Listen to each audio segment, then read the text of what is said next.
Hello and welcome to this third episode of HealthSeeker Sparks, where I am joined by Dean Martin. Good afternoon, Dean. How are you today?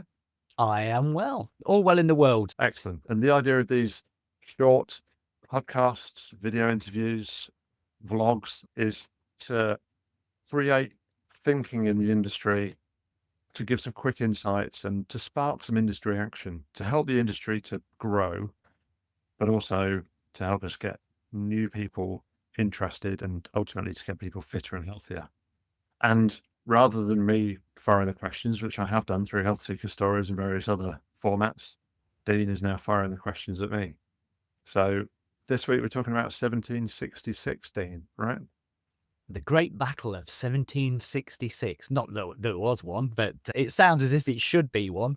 But it's certainly a battlefield, I think, the 1766. And what we'll do, we'll dive into that in just a moment. But when we set out the creation of the new playbook, the whole idea behind the playbook is it's changing your mindset. It's making that shift from what you traditionally know as your marketplace into this health seeker marketplace. And 1766 is a nice little model that we can play with and use that as where are we going to find growth? In the previous episode, we talked about how was challenged whether the industry is undergoing exponential growth at the moment. And then how do we reach that target of market penetration and member engagement from 20 to 30%? So where do we find that growth? And in fact, the 1766 model helps us look at our marketplace a little bit differently and dive into that. So that's today's topic of the episode, is to dive in that a little bit further. So my first question to you, Guy, is what is the 1766 and what kind of people live within the 1766? So talk us through it a little bit, explain it a little bit for us. Okay, thanks, Dean. It's a lot of people know about the Pareto or the 80-20 model principle, and the fitness industry is often taught like that. You know, we have 20% of the population as members, broadly speaking. The latest leisure database report and other reports say it's more like 17%, and we have grown to that. We covered that last week.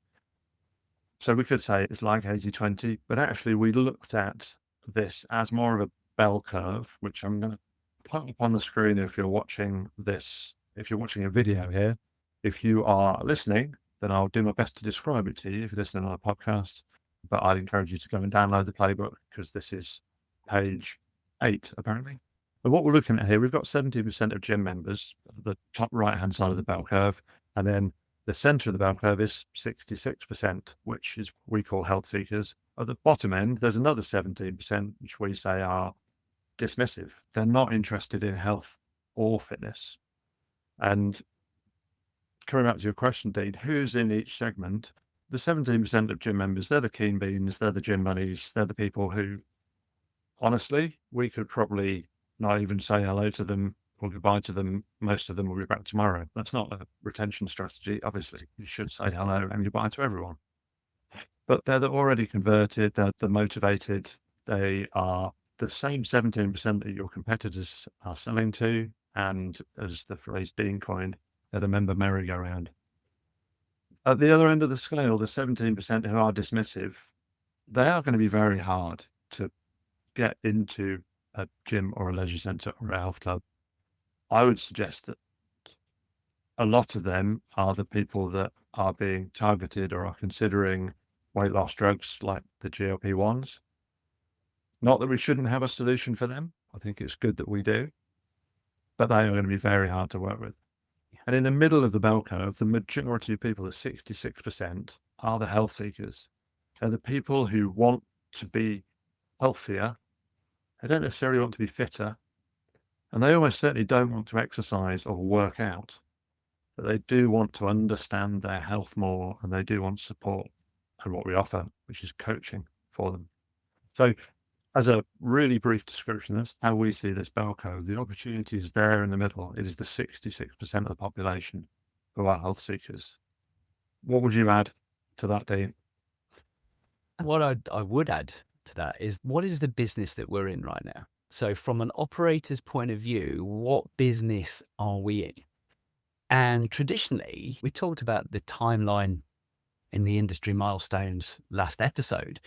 And the thing is, the industry was learning as it was going. And so whole sport for all, the early 70s and the stick men and everything, the whole sport for all, everything was focused around very much sport. So you came to be healthy, you played organized sport, be it badminton, five-a-side football, netball, basketball, or you swam, or it was very fixed with guidelines and rules.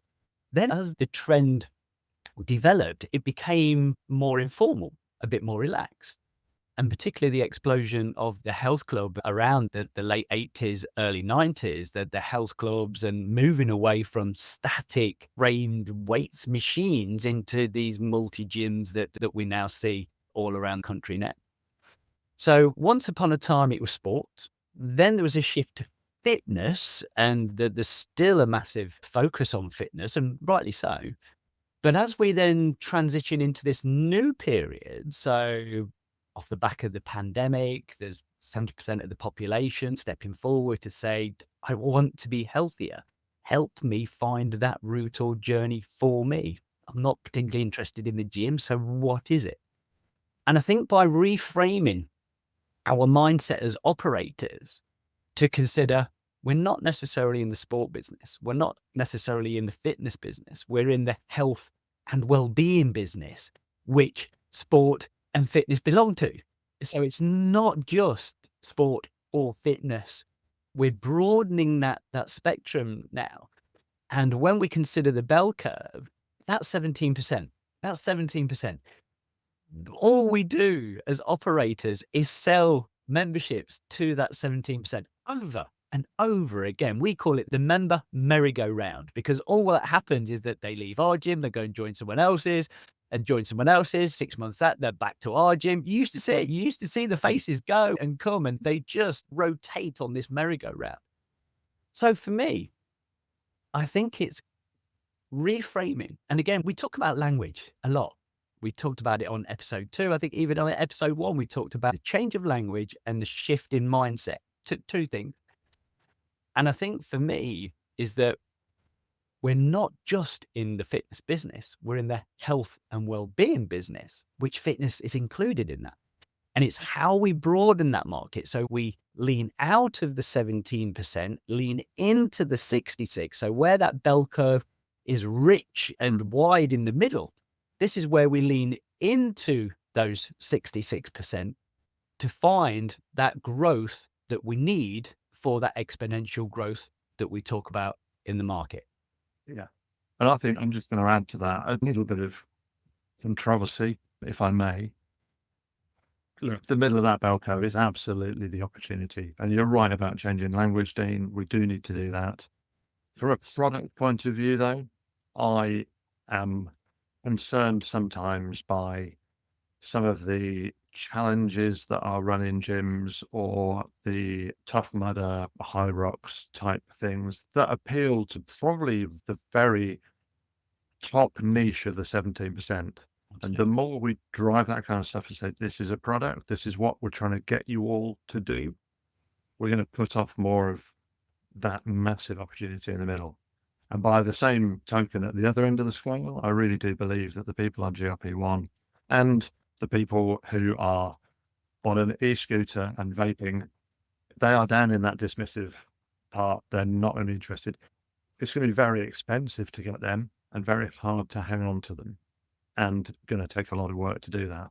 Whereas we have this massive set 66% of people who want to be healthier in the middle, that if we put the right offerings out to them, it's not a GLP-1 support program, but something quite vanilla, actually, pop in once a month for a health check and some coaching, there's a massive opportunity there. So that's why we draw this bell curve as it is. Absolutely. And when we talk about the innovations in the marketplace, I love innovations. I really do. And so when we talk about HYROX and the red light therapy and all of the biohacking and everything, that does fascinate me. But how accessible is it for an ordinary bloke like me, who hasn't probably got the discipline to go and work out in the gym for that length of time and effort that it needs? I am not that man. However, we talk about growing this marketplace. We're currently at 17% members of the gym. If we rephrase that, that is members or engagement of people with health and well-being, or with their health and well-being, and pushing that beyond 20 to 30%, that is definitely where we need to lean into the 66 and pick those people off. It's funny that you mentioned vanilla, Guy, because I consider myself to be quite an ordinary bloke. And for those who know me, go, ordinary? You kidding? But I am ordinary in terms of my lifestyle that I lead. Exercise for me is, I mentioned it on a previous episode, roller skating, walking along the coast with my dog and my wife, stopping off at cafes and being outdoorsy, but not really pushing it. I'm not doing a tufter. I'm not doing a Spartan, but I'm outdoors, I'm active, but I'm not doing those disciplined sports or activities.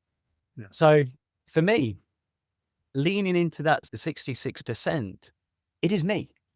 Mm-hmm. I am the vanilla, ordinary bloke looking for support that I don't yet have, and looking for maybe a community that I can lean into and share those experiences, and we can learn from one another under a guidance of some form of guide or coach.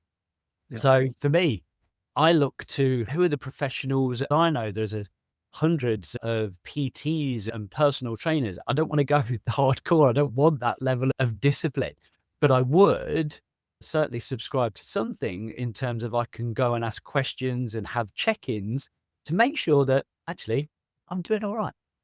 So you're right. If we're going big on the ice cream analogy, the rum and raisin or only kinky monkey, that is HYROX and that is retaining people. But we'll get onto this in a future episode. HealthSeekers is also a retention tool for people who are only visiting once, twice a month. Let's not lose them completely. Let's have them visit once or twice a month and pay us accordingly, because they will be doing, like you, they will be doing other things. They'll be walking the dog on the beach, but wanting to be aware of their health. So yeah, more of that coming in future episodes. So do tune in again next week for another HealthSeeker Spark. In the meantime, if you were listening to this rather than watching it, then please do go and get the HealthSeeker playbook. And I'm saying there's a link on the screen, but if you're listening, you won't get that. There's also a QR code on the screen. If you go to ggfit.com/healthseekers, it's very easy, then you can get the playbook. It will help you to shift your thinking. There are other resources there for you, including more of these episodes. So, Dean, thanks again for joining me this week. We'll see you again next time. See you soon.